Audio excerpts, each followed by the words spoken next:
Assalamualaikum warahmatullahi wabarakatuh. Bismillahirrahmanirrahim. Alhamdulillahirabbil alamin. Wassalatu wassalamu ala asyrafil anbiya wal mursalin sayyidina Maulana Muhammad wa ala alihi wa sahbihi ajmain, amma ba'du. Selamat bertemu kembali dengan saya Muhammad Tajib di channel Kampung Ilmu. Channelnya orang-orang yang tetap istiqomah mencari ilmu. Sahabat Kampung Ilmu yang berbahagia, al-futur maknahu lughatan. Yutlaqul futur ala maknayain. A. Al-inqita'u ba'dal istimrar awis sukunu ba'dal harakah. B. Al-kaslu awit tarahi awit tabatu'u ba'dan nasyati wal jiddi. Makna futur. Futur secara bahasa mempunyai dua makna. Pertama yaitu terputus setelah bersambung, terdiam setelah bergerak terus.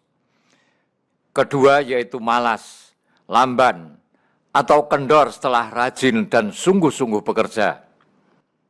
Istilahan. Amma bil istilah fahuwa da'un yumkinu ayyusiba ba'dal amilin bal qad yusibuhum bil fi'li. Adnahu al-kasalu awit tarahi awit tabatu'u wa alahu al-inqita'u awis sukunu ba'dan nasyatid da'ib wal harakah al-mustamirrah. Futur secara istilah merupakan suatu penyakit yang dapat menimpa seorang yang berjuang di jalan Allah. Seperti seorang menjadi pengurus sebuah lembaga atau ormas Islam, menjadi pengurus masjid, menjadi pengurus yayasan Islam, yayasan pendidikan, pondok pesantren. Futur yang paling ringan berupa malas, lamban, dan lesu. Futur yang paling berat adalah terputus atau terhenti setelah rajin, setelah terus-menerus melakukan aktivitas dakwah atau ibadah-ibadah. Ja'a bilisanil Arab, wa fatara asyai'u wal harru, wa fulanun yafturu wa yafturu futuron fattaron. Dalam kamus lisanul Arab dikatakan sesuatu itu telah putus, wa fatara syai'u, atau panas itu telah putus. Futur berasal dari bahasa Arab yang akar katanya adalah fataro yafturu futuron, yang artinya menjadi lemah dan menjadi lunak, atau diam setelah giat dan lemah setelahnya semangat. Futur ialah diam setelah giat, lunak setelah keras, dan lemah setelahnya kuat. Di dalam Al-Quran, kalimat futur ini disebutkan di dalam surat Al-Anbiya ayat 20, yusabbihunal laila wan nahara la yafturun.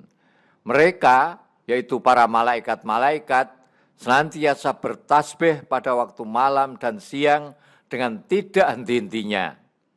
Ai annahum fi ibadatin daimatin yunazzihunallah amma la yaliku bihi. Orang yang futur mengalami penurunan kuantitas dan kualitas amal soleh atau ibadah. Atau ia mengalami kemerosotan, kelesuan, atau kemalasan pada keimanan dan keislamannya. Futur ini menyebabkan orang mengendur sendi-sendi hatinya, sehingga menyebabkan penurunan stamina ruhiyah yang dapat menjadikannya jauh dari kebaikan dan anjlok, serta merosot produktivitas amal solehnya. Dalam konteks aktivitas dakwah, futur adalah satu penyakit yang menimpa aktivis dakwah dalam bentuk rasa malas, lesu, suka menunda-nunda kewajiban, berlambat-lambat, tidak gairah dalam menjalankan tugas-tugas dakwah, dan yang paling buruk ialah berhenti dari melakukan amal dakwah. Sedangkan sebelumnya, ia adalah seorang yang aktif, seorang aktivis, dan beriltizam atau rajin. Futur ini merupakan penyakit yang kadang menimpa para ahli ibadah, juru dakwah, penuntut ilmu, mubalek, dan lain-lainnya. Jika terserang penyakit futur, seorang menjadi lemah, lamban, lesu, dan malas setelah sebelumnya semangat, rajin, dan bersungguh-sungguh. Bahkan pada tingkat yang paling parah, seorang bisa saja terputus sama sekali dari suatu amal ibadah dan dakwah. Wallahul musta'an.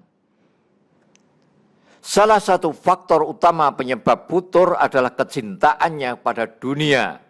Yang cinta itu mengalahkan kecintaan pada akhirat. Lalu hati tergantung pada dunia dan iman pun menjadi melemah sedikit demi sedikit. Kalau sudah begitu, ibadah jadi berat dan membosankan. Karena yang dia rasakan adalah kelezatan dan ketenteraman pada harta duniawi. Sementara akhirat terlupakan atau nyaris terlupakan. Dan tidaklah seorang terpikat dengan dunia, melainkan akan celaka dan binasa.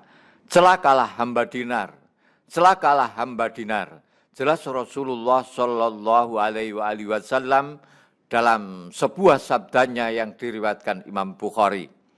Ta'isa abdud dinar, wa abdud dirham, wa abdul khamisah, in u'tiya radiyah, wa illam yu'ta sakhita, ta'isa wan takasa, wa idza syika falan takosa.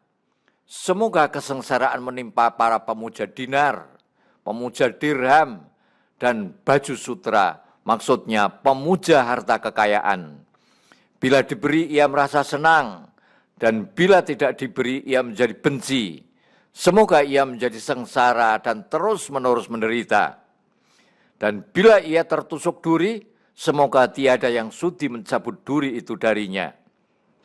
Sahabat kampung ilmu yang berbahagia, ketergantungan terhadap dunia biasanya tidak terjadi secara mendadak, secara tiba-tiba, tapi sedikit demi sedikit tanpa disadari.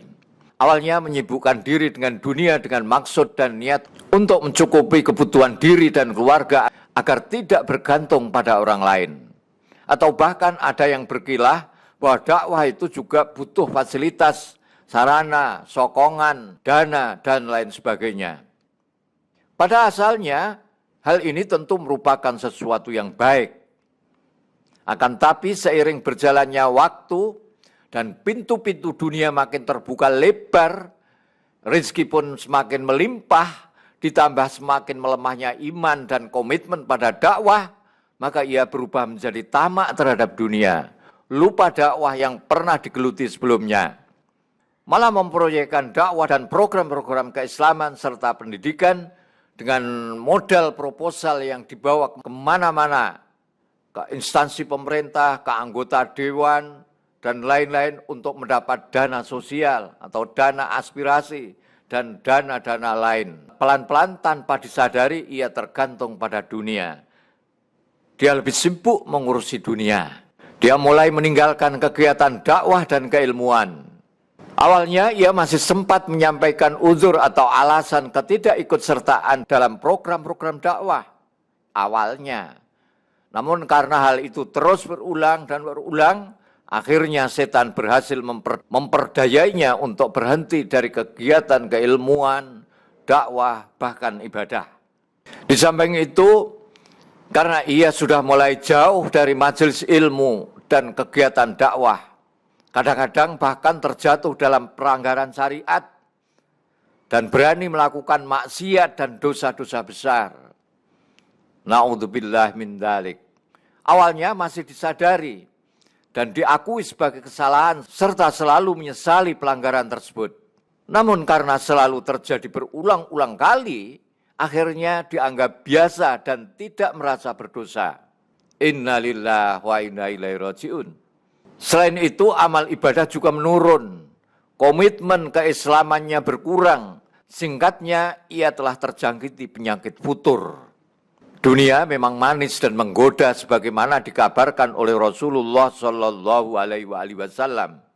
An Abi Sa'id Al-Khudri radhiyallahu anhu, anin Nabi Shallallahu Alaihi Wasallam qala, inna dunya khulwatun khadiratun wa inna Allah mustakhlifikum fiha wa yanzuru kaifa ta'malun fattaqud dunya wattaqun nisa wa inna awwala fitnati bani Israil kanat fin nisa.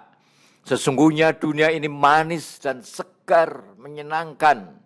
Dan sesungguhnya Allah menguasakan kalian di dalamnya untuk melihat bagaimana kalian beramal. Maka waspadalah terhadap dunia, waspadalah terhadap wanita. Fitnah yang pertama kali menimpa Bani Israel adalah urusan wanita. Hadis riwayat Muslim. Tentu saja seorang Muslim tidak boleh mengabaikan urusan dunianya. Tetapi hendaknya ia berusaha memposisikan dunia pada tempatnya. Tidak memberikan perhatian padanya, melebihi perhatian pada akhirat. Karena akhirat lebih baik dari dunia, bahkan lebih baik dan lebih kekal. Perbandingan antara dunia dengan akhirat seperti membandingkan antara tanah lumpur yang kotor dengan bongkahan berlian. Tentu jauh sekali bedanya, tidak sebanding. Sahabat kampung ilmu yang berbahagia, seorang muslim hendaknya memberikan perhatian pada dunia sesuai kadar kenikmatan yang sedikit dan sementara di dunia.